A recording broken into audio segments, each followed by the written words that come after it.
Hello guys, welcome back to our channel.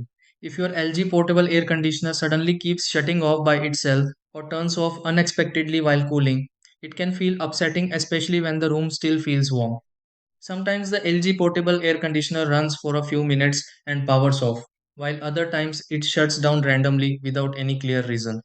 A situation like this can happen because of overheating, timer settings, airflow blockage, full water collection, or power interruptions that are easy to overlook. Before assuming something major completely stopped working, there are few simple things worth checking because many LG portable air conditioner shutdown problems can improve after quick adjustments. In this video, let's go through several easy steps to help fix an LG portable air conditioner that keeps shutting off or turning off. Try these. Step 1. Check timer settings on the LG portable air conditioner if shutdown happens at similar times repeatedly.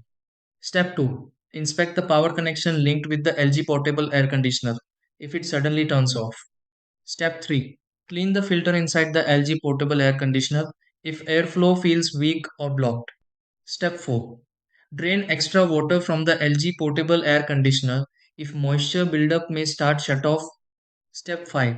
Make sure vents around the LG portable air conditioner stay open for proper airflow. Step 6. Restart the LG portable air conditioner and confirm cooling continues normally without shutting off again.